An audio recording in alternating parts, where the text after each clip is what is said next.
Hola, buenas a todos y a todas. Bien, vamos a comenzar este segundo trimestre con el primero de los temas en el que vamos a hablar del arte del Renacimiento, arte renacentista y al mismo tiempo también arte manierista.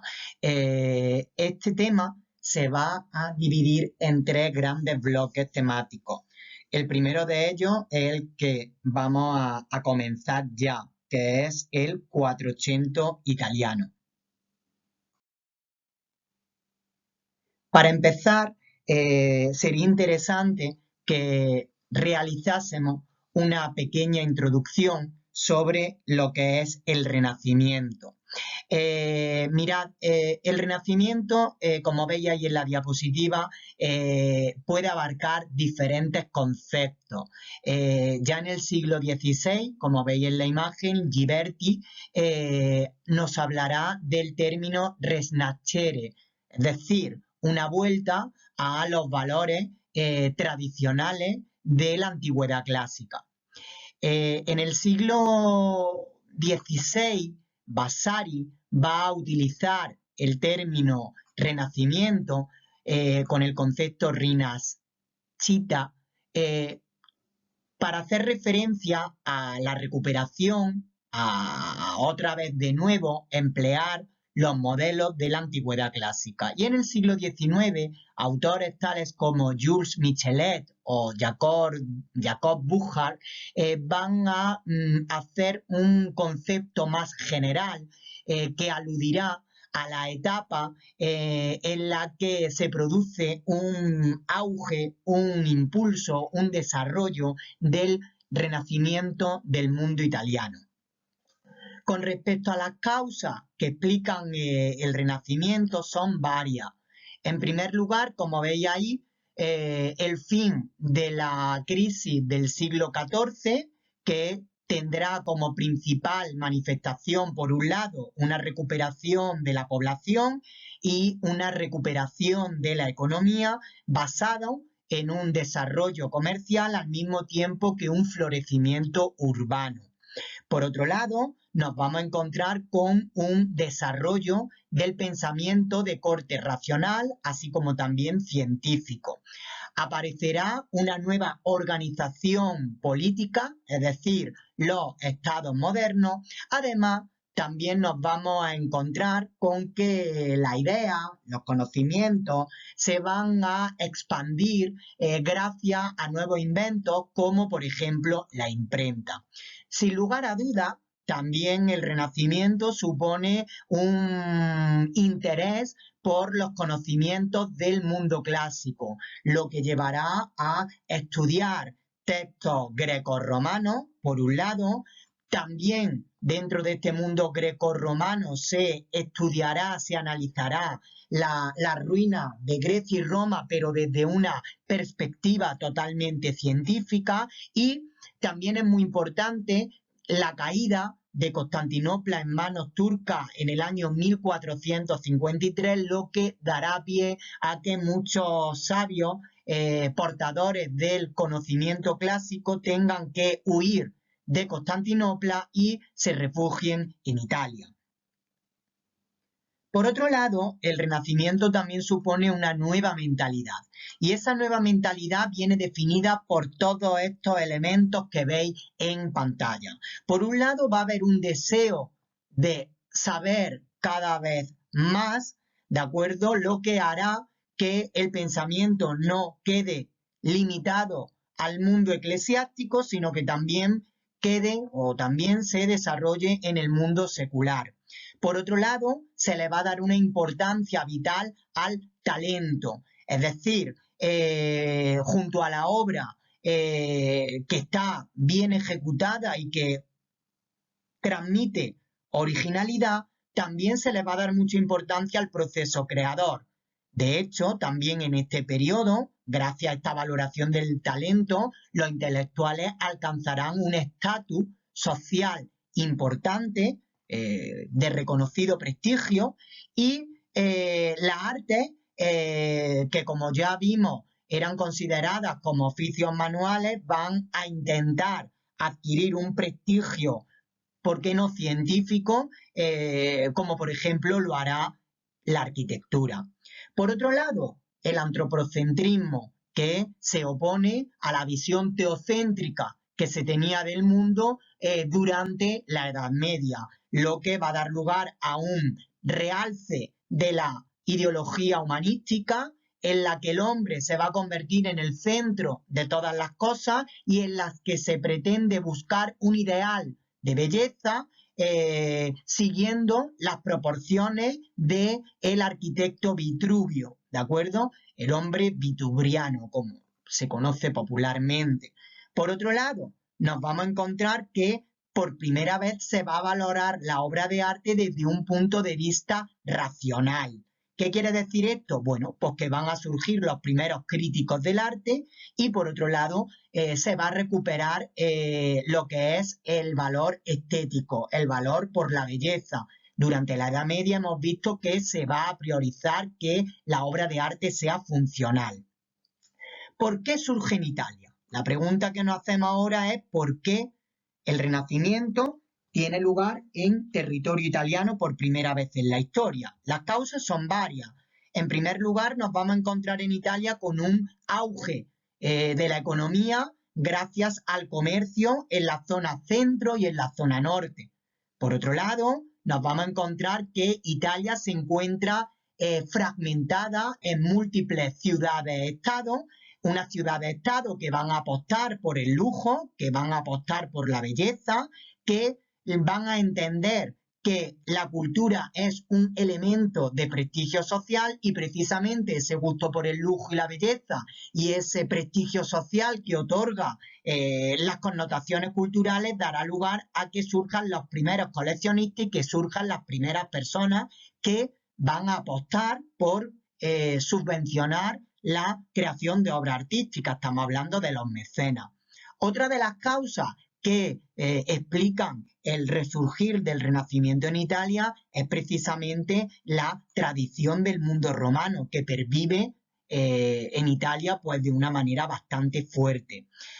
¿Cuándo tiene lugar el Renacimiento en Italia? Bueno, el Renacimiento en Italia tiene dos etapas. Por un lado, el siglo XV, que es lo que conocemos como 400, que es lo que vamos a trabajar fundamentalmente en este tema, donde el foco principal lo tenemos en Florencia y los principales mecenas van a ser los Medici, la familia Medici, y el siglo XVI, que lo veremos en una segunda presentación, que es el Cinquecento italiano, que en este caso el foco artístico se traslada de Florencia a Roma y donde los principales mecenas van a ser los papas. Aquí vemos un mapa donde en primer lugar hablamos del Renacimiento italiano, cómo se encuentra fragmentado políticamente en ciudades-estado y cómo en el siglo XVI no solo el Renacimiento se va a consolidar en Italia, sino que se va a extender al resto de países europeos. De nuevo, tenemos que hacer alusión a la periodización del Renacimiento, trabajando por un lado el 400 italiano, que abarcaría todo el siglo XV, el 500 que abarcaría el siglo XVI, y a partir de mediados del siglo XVI tenemos que hablar de una crisis del lenguaje renacentista que va a derivar en lo que conocemos como el manierismo. También vemos en la diapositiva diferentes obras, un eje cronológico, hay que hablar con propiedad, en la que o en el que podemos ver diferentes obras, tanto del 400 como del 500 italiano, así como también del manierismo, con sus respectivos autores, así como también solo aparecen en algunos casos autores como por ejemplo Tintoretto o el Greco. Bien, como he dicho anteriormente, uno de los conceptos que están íntimamente unidos a el Renacimiento es el humanismo. El humanismo es una tendencia cultural, filosófica, ideológica, que va a transformar por completo el concepto que se tenía del hombre durante la Edad Media. Y esa transformación va a permitir que durante los siglos XV y XVI el hombre sea el protagonista de todas las cosas y que la razón se convierta en la principal herramienta para comprender, para analizar el mundo. Otro término que está estrechamente vinculado al Renacimiento y por ende al humanismo es el antropocentrismo, en el que el hombre, la figura humana, se convertirá en la principal o en el principal tema de estudio, en el principal protagonista de la obra artística, en donde el hombre, la figura humana, será la que facilite las proporciones, las medidas, el canon de belleza que se debe de representar en una obra de arte. Esto es lo que va a dar pie a que durante el Renacimiento haya un auténtico interés por conceptos tales como el orden, la proporción y la armonía que vamos a ver que se repite en las diferentes obras artísticas que a posteriori vamos a analizar. Por otro lado, nos vamos a encontrar un afán individualista que va a dar lugar a que los artistas comiencen a tener un gran prestigio y reconocimiento social y que estos artistas al mismo tiempo estén apoyados por personajes que se van a interesar por las obras de arte, que se van a interesar por financiar las obras de arte. Es decir, estamos hablando auténticamente de los mecenas. Por otro lado, el Renacimiento supone estudiar los modelos de la tradición clásica, es decir, del mundo greco-romano, y al mismo tiempo el Renacimiento va a tomar como fuente de inspiración la naturaleza.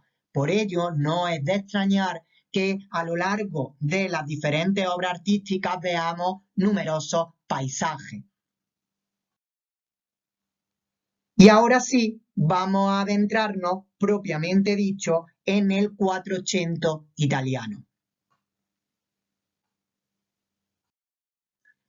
Con respecto al Quattrocento italiano, lo primero que vamos a hacer alusión es a las características generales de la arquitectura cuatrocentista. Vamos a hablar de arquitectura, de escultura y de pintura. Con respecto a las características que definen a la arquitectura del Quattrocento, en primer lugar tenemos que tener muy claro que se van a tomar como referencia pues los modelos arquitectónicos del mundo clásico. Es decir, esto va a dar lugar a que se eche mano de nuevo a los órdenes clásicos, dórico, jónico, corintio, compuesto, toscano, así como también se va a emplear toda una terminología referente al mundo griego y al mundo romano. De una manera más pormenorizada podemos hablar de los siguientes puntos. En primer lugar, se van a utilizar formas geométricas muy simples, tales como el círculo, el cuadrado, el cubo, la esfera o el cilindro. Además, nos vamos a encontrar con una arquitectura preferentemente abovedada, utilizándose pues desde bóvedas de cañón a bóvedas de arista, aunque algunas veces también se van a emplear cubiertas de madera o incluso se va a recurrir a la cúpula, a la cubierta cupulada. Respecto a los arcos, fundamentalmente nos vamos a encontrar con uno, el arco de medio punto. Respecto al muro, señalar que, bueno, tendrá un papel muy destacado en cuanto a elementos sustentantes, así como también elementos de cerramiento. Respecto a la decoración, es decir, a los motivos ornamentales, indicaros que se van a emplear pues desde guirnaldas a grutescos, es decir, elementos decorativos en los que se entremezclan pues conceptos vegetales, animales, humanos, así como también se utilizarán las balaustradas para rematar algunos edificios, las cúpulas se van a cubrir de casetones y siempre se va a perseguir, pues bueno, el concepto ese de armonía, el concepto de simetría. Continuamos. Otra de las características que va a definir a la arquitectura del 480 es que el edificio es el resultado de un análisis, de un estudio, de un cálculo exhaustivo en el que se buscan conceptos como los que ya os he presentado anteriormente: proporción, orden, simetría, armonía, etcétera, diafanidad, es decir, espaciosidad. Sin lugar a duda, el edificio prototípico del 480 italiano se define por la simetría. Es decir, esta simetría va a dar pie a que se empleen diferentes soluciones arquitectónicas. No obstante, nos vamos a encontrar con un edificio de planta centralizada que quizá sea el que mejor recoja pues los ideales de proporción, armonía, equilibrio, simetría, etc.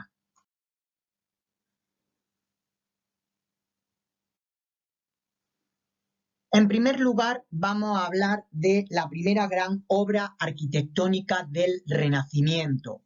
Nos encontramos con la cúpula de Santa María de las Flores de la Catedral de Florencia, obra del arquitecto Filippo Brunelleschi. Lo primero que tenemos que tener muy claro es que Brunelleschi va a ser un arquitecto que construya su edificio con elementos clásicos, es decir, arcos de medio punto, bóvedas de cañón, columnas, pilastras, frontones, etc. A Brunelleschi le debemos esta obra, que es la primera gran arquitectura del Renacimiento. Se inspira en el Panteón Agripa y, como vemos en la imagen, se sitúa sobre un tambor octogonal.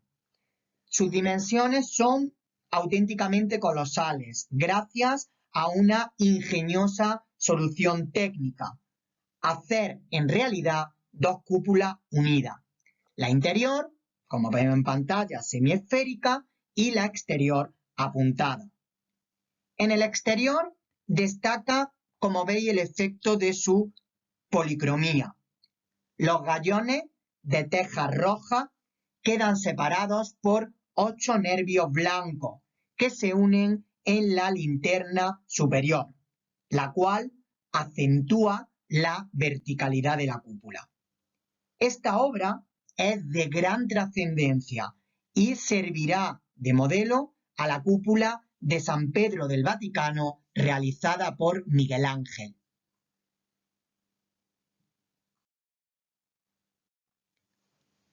Otra de las obras importantes de Filippo Brunelleschi es la iglesia de San Lorenzo, el interior de la iglesia de San Lorenzo, así como también la iglesia del Espíritu Santo, ¿vale? Serían las dos. Vamos a hacer un resumen de las dos. Tanto la iglesia de San Lorenzo como la del Espíritu Santo, que es la siguiente, lo primero que tenemos que decir es que se encuentran en Florencia. Son edificios de una arquitectura arquitrabada y al mismo tiempo también abovedada, como vemos en la imagen. Toma como modelo las basílicas cristianas de 3 naves, con columnas corintias, con un cuerpo de entablamento superior para hacerlas más airosas y que sustentan arcos de medio punto. Como vemos, la nave central está con cubierta adintelada, con grandes casetones, es decir, un compartimento hueco, generalmente de forma cuadrada, aunque aquí vemos que tiene forma geométrica. También nos lo podemos encontrar en forma troncopiramidal y el fondo de estos casetones suele estar decorado. En los laterales vemos que las cubiertas son abovedadas y en el crucero, como vemos en la imagen, pues levanta una hermosa cúpula que se apoya sobre pechinas. Otra de las obras interesantes de Filippo Brunelleschi es la Capilla Pazzi. Se encuentra en la iglesia de Santa Croce en Florencia. Este pequeño edificio, como vemos, nos muestra la preferencia renacentista por el edificio de planta centrada, la limpieza decorativa y de líneas y la importancia que tienen las proporciones armónicas. El exterior, como vemos, se asemeja a un arco de triunfo con arco de medio punto y cúpula. Fue construida para una de las familias más poderosas de Italia.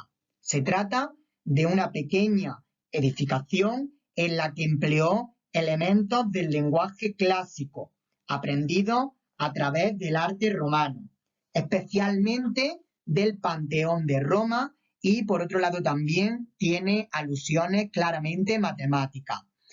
Y es que los conocimientos que tiene Filippo Brunelleschi en esta materia, en las matemáticas, eran bastante profundos y lo aprenderá gracias a figuras tan importantes como Toscanelli o a su íntimo amigo, el matemático Paolo del Pozzo.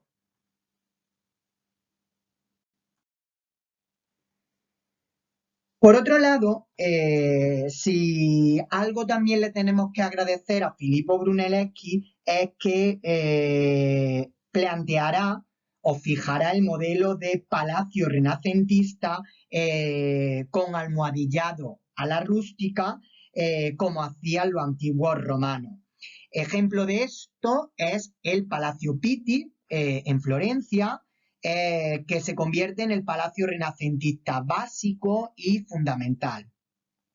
Se trata de una casa-palacio de 3 plantas, de grandes dimensiones, en las que se prescinde de la torre que solían tener las casas nobles del centro de Italia durante el periodo gótico.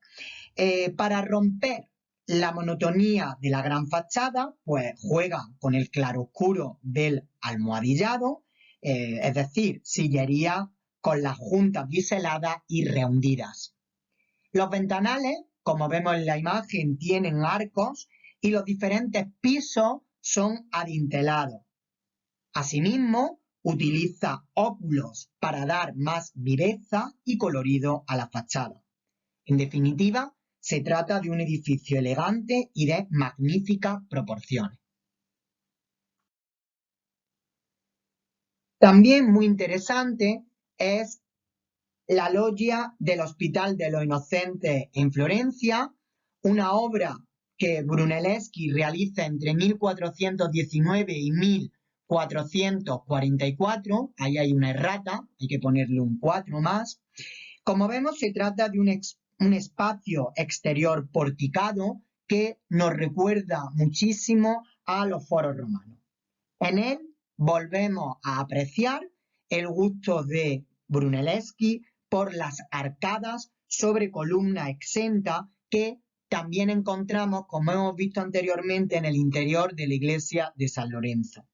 En las enjutas de los arcos nos encontramos que Luca de la Robbia situó varios tondi de barro vidriado en el que representa a niños que aluden a la función del hospicio de la construcción e introducen un punto de color en el mismo.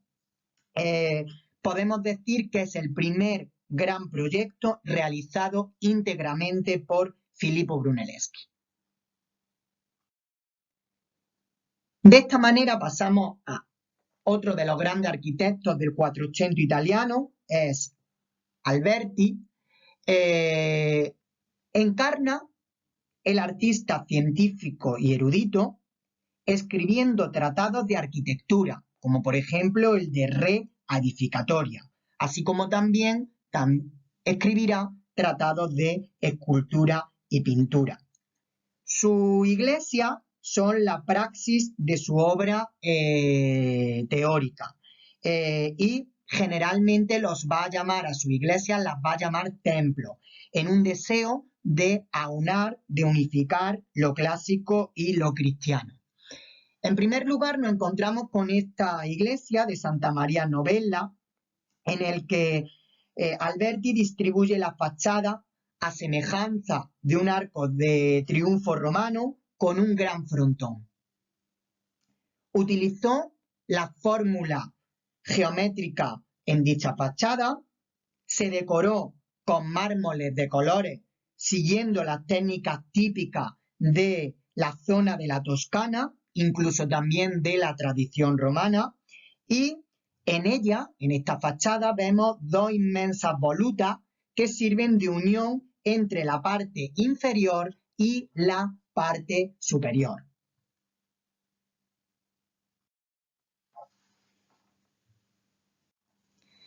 Con respecto a la iglesia de San Andrea en Mantua, indicaros que es un proyecto del año 1470 y se considera como su obra más importante.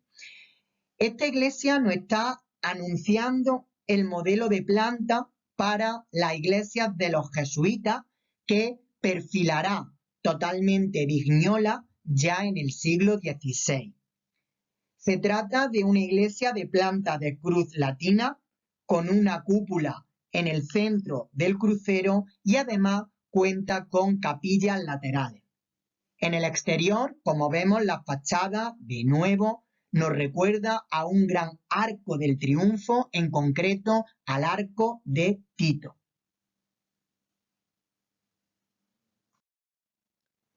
Otra obra interesante de Alberti es el templo malatestiano de Rimini. Alberti, en este templo, que es el panteón para la familia Malatesta, creará un tipo de iglesia de una sola nave, muy ancha, flanqueada por capillas sin comunicación entre sí. A este tipo de planta se le conoce como planta albertiana. Añade a este templo una característica fachada que imitaba a los arcos del triunfo romano.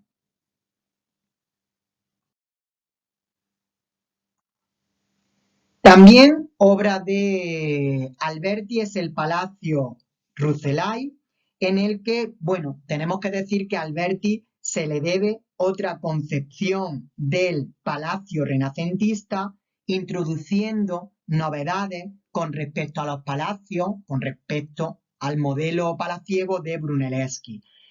Contra la uniformidad del almohadillado de los palacios de Brunelleschi, Alberti, como vemos en la imagen, traza pilastras en los vanos de 3 plantas.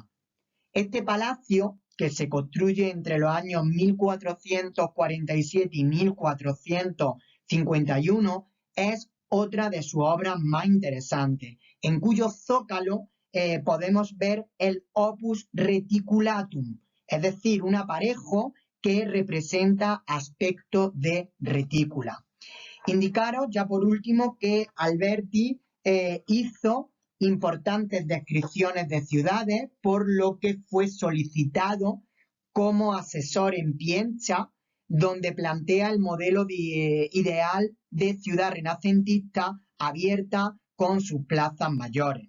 También renovará la tipología palacial creando las villas, siguiendo las descripciones de Plinio, construcciones de pequeña altura que quedaban perfectamente integradas en el paisaje. Por ejemplo, destaca la Villa Belvedere.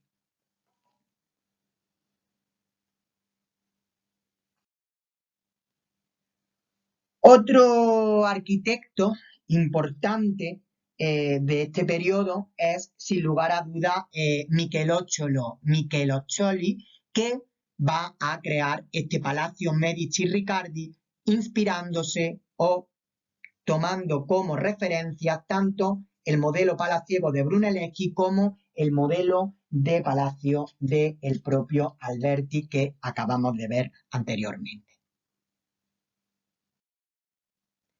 También dentro del Quattrocento italiano podemos destacar a Giuliano da Sangallo. Más bien Giuliano podemos incluirlo dentro del periodo de transición de la arquitectura del Quattrocento a la del Cinquecento.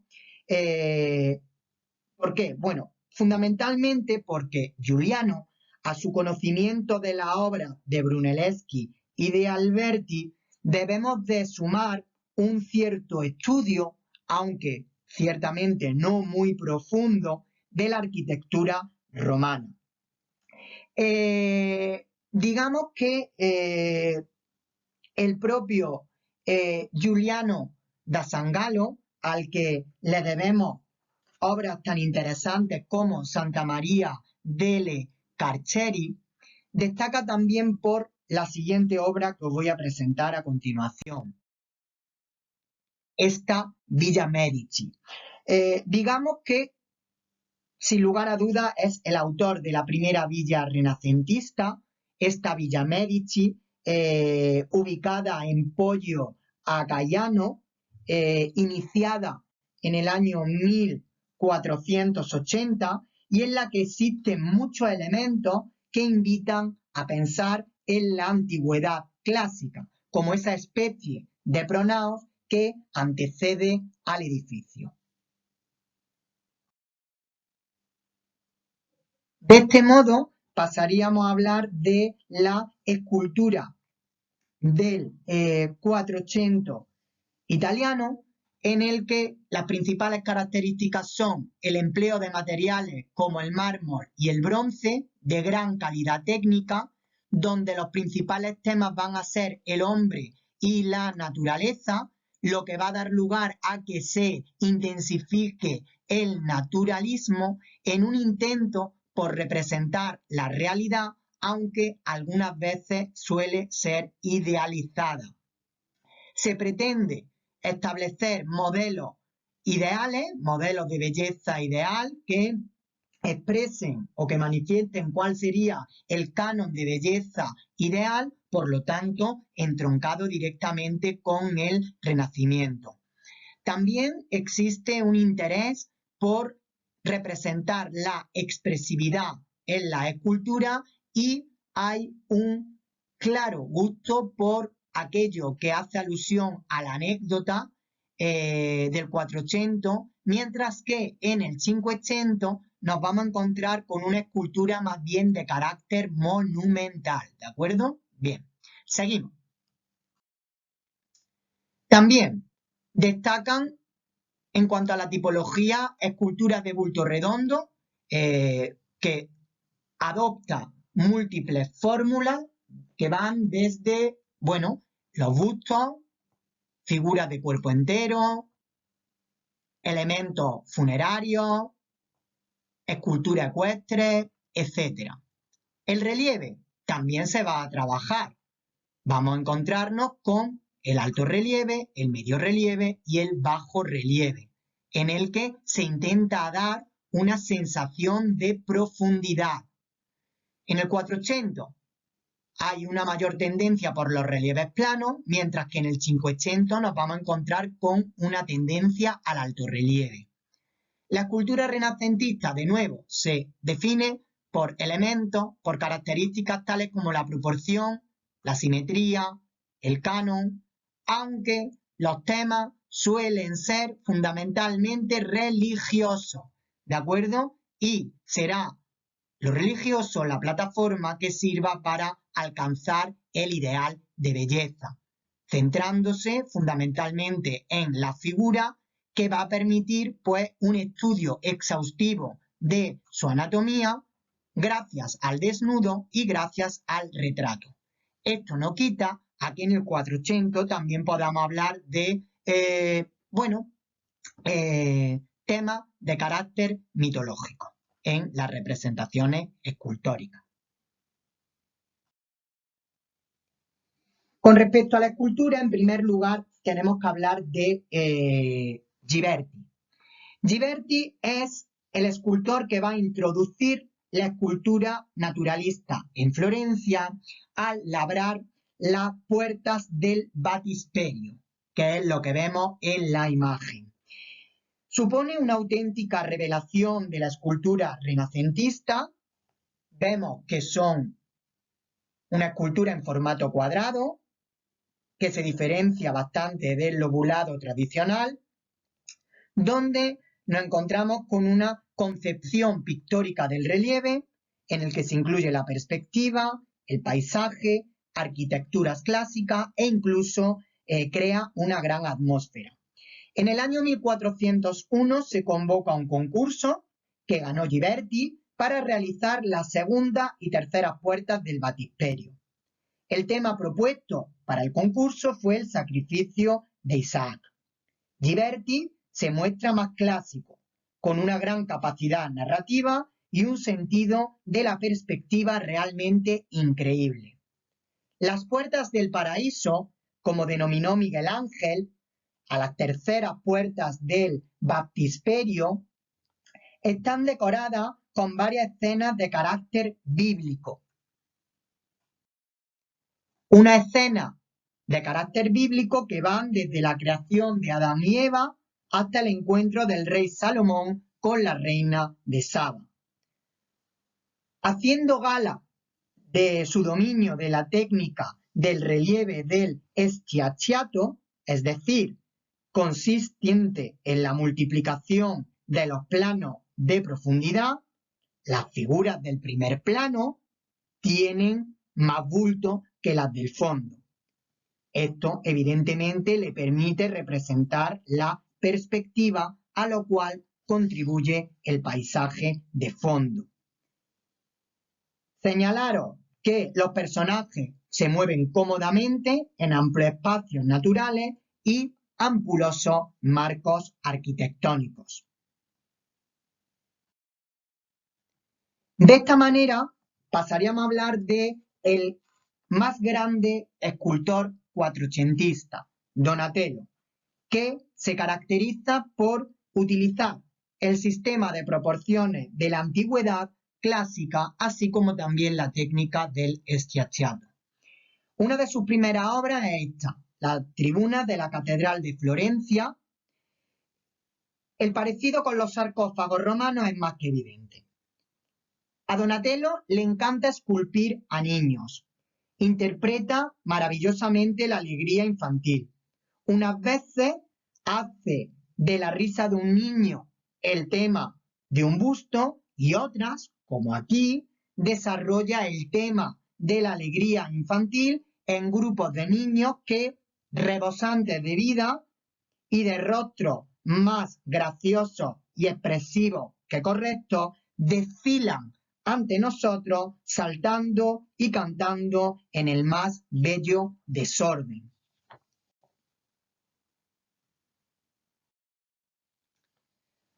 Otra de las obras importantísimas es su David, escultura que ejecuta para la familia de los Medici y que sin lugar a dudas es una de sus obras más conocidas. Cronológicamente es del año 1440 y representa a un personaje, David, que ha resultado vencedor en la lucha contra el gigante Goliat, tal como testifica la cabeza del gigante a sus pies. Se le representa como un adolescente muy estilizado, alejado, por supuesto, de la rotunda anatomía masculina que más tarde veremos en Miguel Ángel. Otra obra importante es esta, su San Jorge. Se encuentra entre las primeras esculturas que el escultor, que Donatello, realiza de santo. Esta es del año 1416. Las piernas seguras en tierra, gran escudo romboidal recorrido por la señal de la cruz, la cabeza completamente erguida y la mirada arrogante y decidida que nos recuerda mucho al David de Miguel Ángel que veremos a posteriori. Se trata de una mirada muy iluminada por la fe y muy fija en el porvenir. Es la gallardía del hombre, en definitiva, lo que representa. En el basamento de esta escultura podemos apreciar un relieve que demuestra que Donatello, desde el punto de vista del escultor, está muy preocupado por la perspectiva. En esta imagen nos ofrece Donatello el primer gran retrato ecuestre escultórico renacentista, realizado en 10 años, de 1443 a 1453, por sus grandes proporciones es sin duda una obra cumbre en la historia de la fundición del bronce. Como comprenderéis, se trata de una escultura inspirada en el retrato ecuestre de Marco Aurelio. Con respecto al profeta Habacuc, realizado entre 1427 y 1435, como vemos en la imagen, se nos muestra un hombre viejo, feo, muy lejano de los esquemas de la belleza ideal del mundo clásico y renacentista, y de la contemplación de la obra de Donatello se deduce que en su producción escultórica conviven dos aspectos muy contradictorios. Por un lado, el realismo y por otro lado, el idealismo.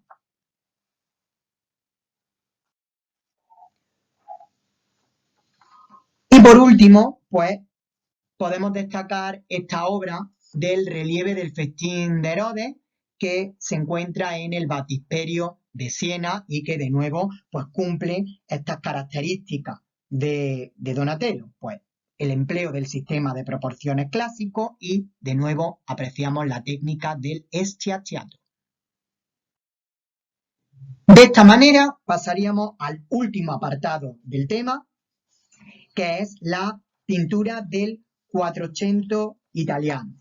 Mirad, las técnicas que se van a emplear van a ser fundamentalmente el fresco, el temple y el óleo. Se va a utilizar como soporte los muros, como pintura al fresco, las tablas y los lienzos. La temática, bastante amplia. Temas religiosos, temas mitológicos, incluso profanos. También se desarrolla el retrato y el paisaje. De nuevo, representación lo más fiel posible de la naturaleza, clara influencia del ideal naturalista. También nos vamos a encontrar que la perspectiva ocupa un lugar preferente en la representación pictórica, una perspectiva lineal o geométrica o una perspectiva aérea, que nos va a permitir que haya una sensación de profundidad en la obra. Se van a representar los volúmenes, así como también existe un realismo tanto en los gestos como en las expresiones. Por otro lado, la pintura del Renacimiento muestra una clara influencia del mundo clásico. Nos encontramos con composiciones que tienen un aspecto triangular, es decir, cerrada y ordenada. Por otro lado, nos vamos a encontrar con una enorme luminosidad. También importancia del dibujo sobre el color, unos colores que van a ser suaves, unos colores que van a intentar alcanzar ese ideal de armonía. Y por otro lado, también gracias a la influencia del mundo clásico, en la pintura del Quattrocento italiano nos vamos a encontrar con la representación de temática mitológica. Añadir además, para finalizar estas características generales, que el principal problema de la pintura de Quattrocento es la ausencia de modelos. A todos estos pintores que vamos a ver a continuación se les conoce como la generación experimental, es decir, nos encontramos con un conjunto de artistas que van a establecer los principios de la pintura moderna. Y el primero de ellos es Masaccio. Masaccio, a grandes rasgos, podemos decir que es el primer artista que introduce la perspectiva. Su obra más interesante es la que vemos aquí, el Tributo de la Moneda, junto a la Trinidad de Santa María Novella, que la veremos a continuación. El Tributo de la Moneda es su obra más conocida. Como vemos en la imagen, la acción se desarrolla en un marco natural en el que también tiene cabida la arquitectura de corte clásico. Los personajes proyectan su sombra en el suelo, ligándose a la tierra que pisa. Son figuras consistentes, aunque, si es verdad, y tenemos que decirlo, que carecen de expresividad, de fuerza expresiva. Esta obra narra el episodio evangélico en el que Cristo, convencido de que hay que dar al César lo que es del César, manda a Pedro que cumplía con esta obligación, para lo cual lo primero debe recoger el óvulo que hay que pagar de la boca de un pez. De ahí el milagro, para después entregárselo al recaudador. La escena tiene tres momentos bien diferenciados. En primer lugar, el momento en el que el recaudador pide el impuesto y Cristo imperativamente manda a Pedro a cumplirlo, que es la imagen que vemos en el centro. El segundo momento lo tenemos que ver a la izquierda, cuando Pedro recoge el óvulo del pez muerto, hecho que en sí construye el milagro de este episodio evangélico, pero que aquí realmente se trata de modo bastante marginal. Por último, el tercer momento es el que vemos a la derecha, cuando Pedro accede a pagar el recaudo. Seguimos. Otra obra importante de Masaccio es el fresco de la Trinidad de Santa María Novella, realizado entre los años 1401 y 1427-28. Cristo crucificado, como vemos en la imagen, es sujetado por Dios Padre, entronizado bajo una bóveda de cañón, pintura que al mismo tiempo que trata de sugerir la profundidad, nos regala una representación fidedigna de la arquitectura del momento. Se trata de un fresco ilusionista que parece perforar la pared del templo y crea un espacio tridimensional simulado. Sin lugar a dudas, es el primer gran estudio de la perspectiva geométrica. El punto de vista bajo del pintor tiende a ensalzar la escena del Calvario y a las figuras de los donantes arrodillados abajo. Las irreales arquitecturas enfatizan la profundidad de una escena que por lo demás se sitúa en el primer plano.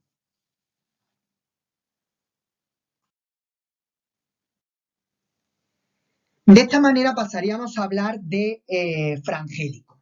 Frangélico es un pintor del 400 italiano que se caracteriza por ser el continuador de la tradición gótica. Es un autor de dulces vírgenes, aunque no duda en utilizar algunos recursos de la pintura moderna, como la perspectiva. Aquí tenemos la Anunciación, que está en el Museo del Prado, y como he dicho, en su pintura, en esta obra, perviven muchos elementos goticistas, como la proliferación de dorado o la forma que tiene de representar la arquitectura. Al fondo de la escena se puede ver en un jardín a Adán y Eva, que aluden a que con el nacimiento de Cristo el hombre va a ser perdonado del pecado original. Se trata de una obra caracterizada por la sencillez y la simplicidad de su figura, así como por un dibujo muy nítido.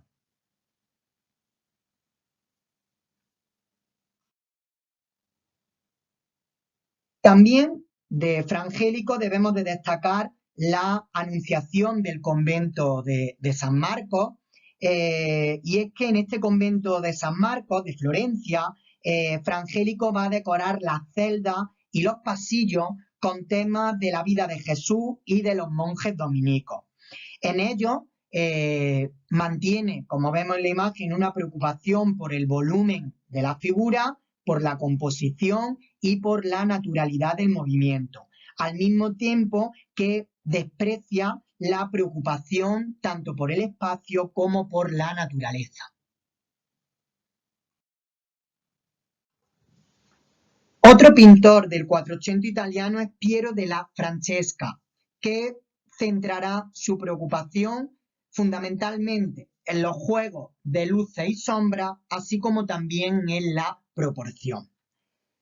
En primer lugar, de Piero della Francesca debemos de destacar esta Virgen con el Niño, 6 santos, 4 ángeles y el duque Federico II de Montefeltro, conocido como la Palabrera, realizado entre los años 1472 y 1474.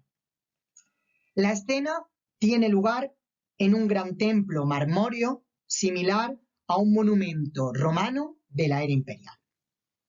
Se trata de una iglesia de estilo albertiano y los personajes se disponen en semicírculo en el transepto, delante del ábside, y encuadrado cada uno por un elemento arquitectónico.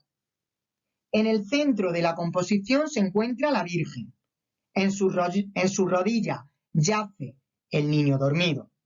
Podemos ver algunos santos, como San Juan Bautista, y de rodillas, en primer plano, de perfil, está Federico II de Montefeltro, el comitente de la obra.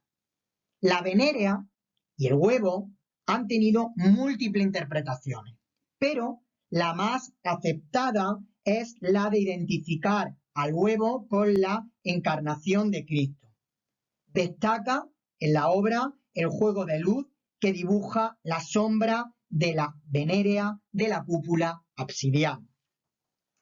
El artista se detiene en el preciosismo de las joyas y vestidura de la Virgen, así como de los 4 ángeles. Se trata de una sacra conversación que se convierte en una corte que celebra el poder político y militar de los Montefeltro.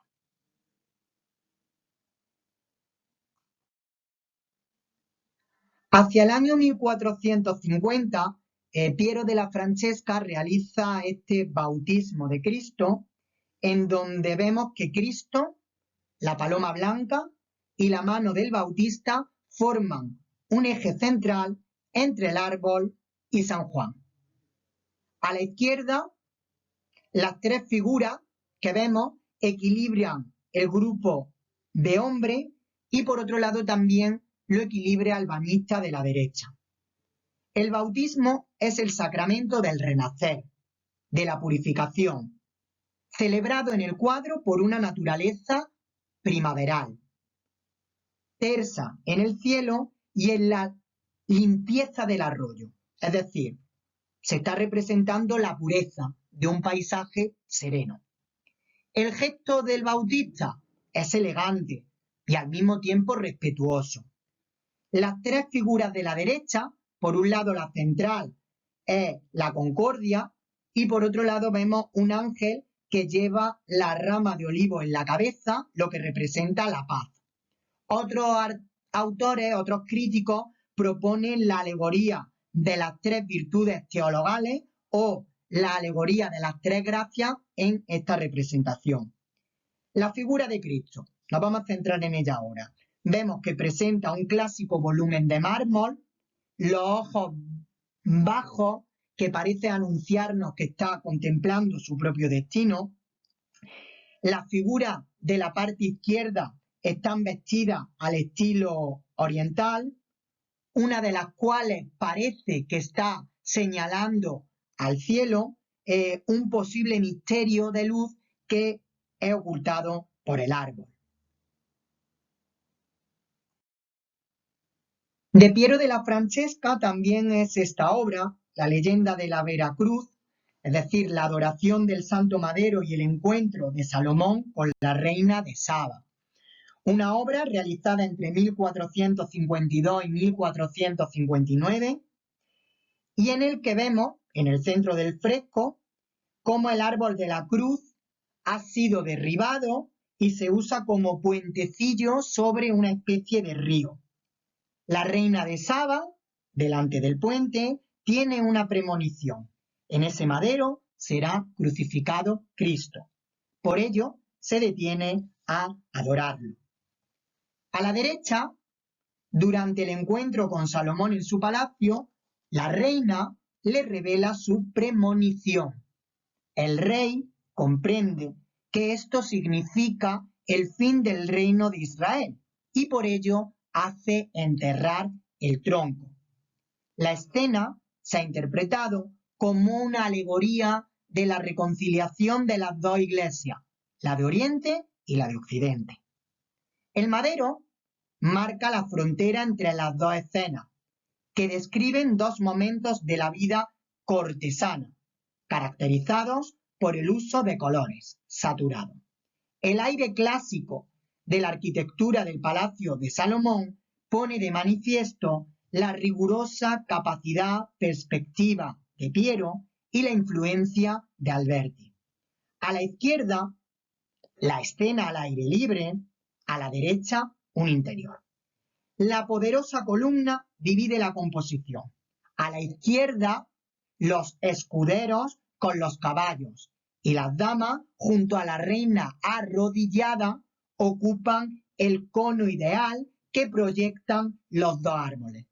La profundidad del plano la ofrecen los escorzos de los caballos que no se ven en esta imagen, pero que existen, porque solo os he recortado un trozo. También de Piero della Francesca, dentro de este tema de la leyenda de la Veracruz, está El sueño de Constantino, realizado entre 1452 y 1459. Mirad, en la víspera de la batalla contra los bárbaros de Magencio, el emperador Constantino está preocupado por la superioridad del enemigo. Durante el sueño se le aparece un ángel que le revela que si combate con el signo de la cruz no deberá temer a la derrota. Constantino duerme en una tienda totalmente cilíndrica, un volumen claramente geométrico. Es increíble el escorzo del ángel, como también el contraluz del soldado de la izquierda. Acentúan este virtuosismo el joven sentado a los pies del lecho de Constantino. Su mirada, su actitud, su indiferencia al milagro que se desarrollan constituyen un poderoso efecto enajenante, de enajenación. Y por último, tenemos que hablar también de este retrato del duque de Federico da Montefeltro, que aparece de perfil y que, bueno, resulta también bastante interesante. Por otro lado, vamos a hablar de Sandro Botticelli, que podemos decir que es uno de los pintores de la generación de pintores de finales de siglo que se ocupa de la belleza. Sandro Botticelli es un pintor que dota a sus personajes de suaves rostros, creando un prototipo de belleza femenina donde plasma el amor platónico predicado por Marsilio Ficino. Para Ficino, la belleza física es un reflejo de la belleza espiritual. Paso hacia la unión con la idea del bien que le identifica con Dios. Una de las obras más importantes de Botticelli es este Nacimiento de Venus del año 1482. Es un ejemplo de la pintura del primer Renacimiento. Para su elaboración se utilizó témpera sobre lienzo, el dibujo es depurado y hay un predominio de la línea sobre el color. En la escena aparecen 4 personajes, 2 figuras A la izquierda, Céfiro, que sujeta entre sus brazos a la ninfa Cloris, a la que acaba de raptar, que simbolizan la unión de la materia y el espíritu y que dan vida a Venus. En el centro, la representación de la diosa desnuda, que nos recuerda a una Venus de época helenística, a la cual se le concede un nuevo significado como expresión de la inteligencia pura o de la suprema sabiduría. Esta alegoría deriva, como he dicho anteriormente, de la escuela neoplatónica, que tiene su sede en Florencia con la protección de Marsilio Ficino y Pico de la Mirandola. A la derecha se encuentra la Hora, que sostiene un manto con el cual cubre a Venus y que se ha interpretado como el ocultamiento del nacimiento, del conocimiento. Esta pintura, símbolo del humanismo renacentista, marca la exaltación de la belleza y la dignidad de los hombres y mujeres, así como el fin de la concepción medieval centrada en lo divino.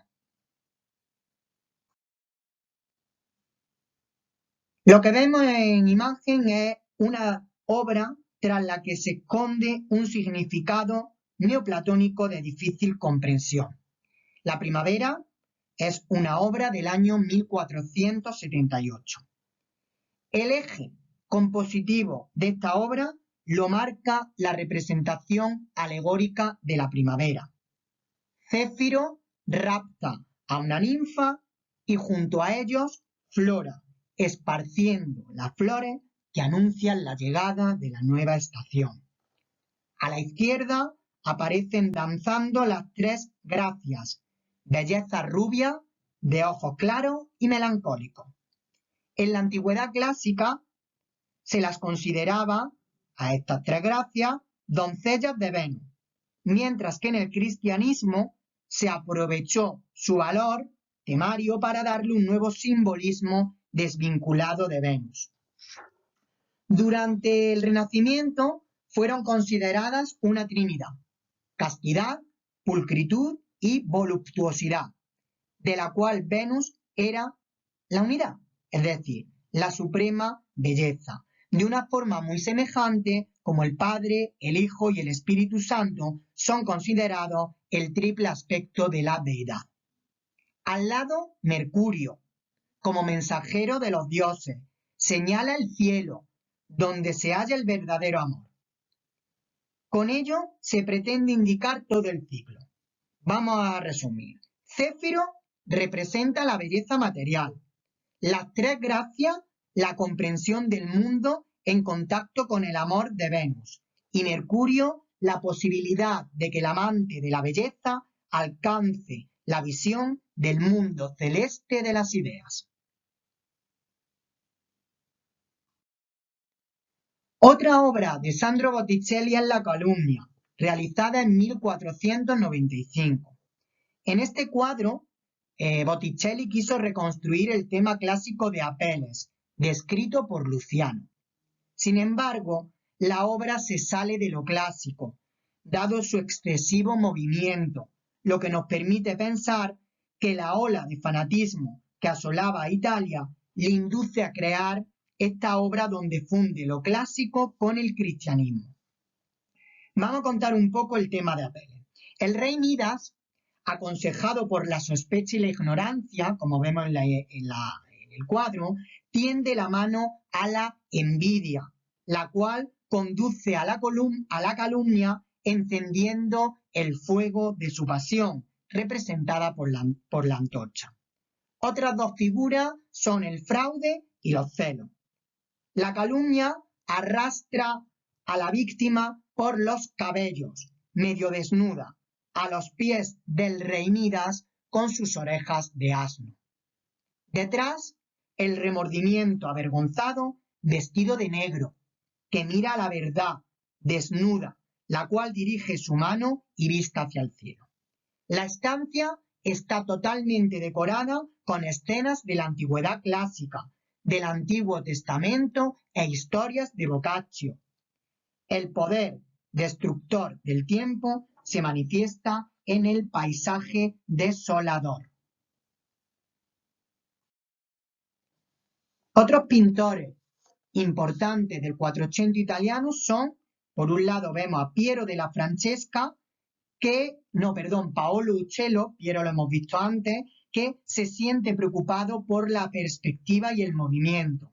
Como vemos en esta batalla de San Romano, realizada de 1456 a 1460. Es de sobra reconocida la habilidad con el dominio de la perspectiva.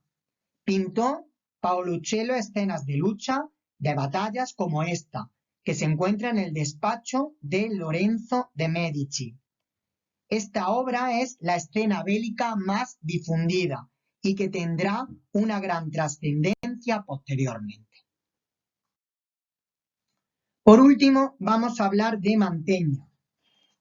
Mantegna es el pintor más completo de los pintores cuatrocentistas al sintetizar los hallazgos de los pintores precedentes con la pintura del norte, lo que le permitirá asentar las bases de la escuela veneciana que veremos en la presentación posterior.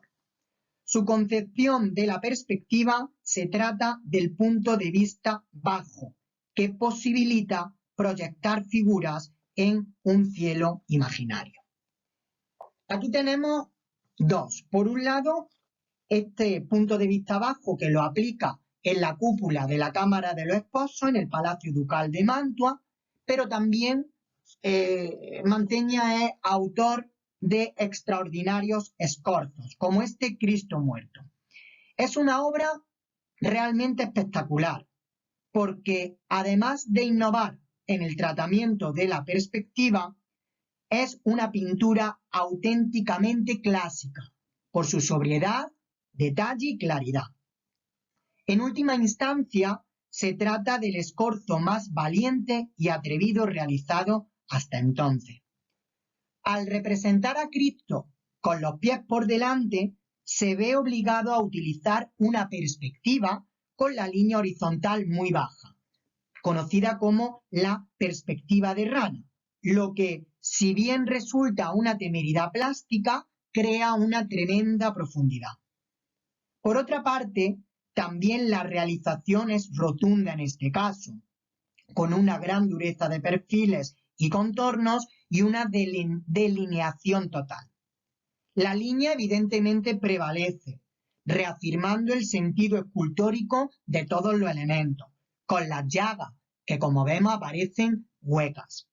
A ello debemos unir también el dramatismo de la escena, que no solo se basa en la monumentalidad de los personajes, sino en su tratamiento expresivo, muy próximo al de la pintura flamenca.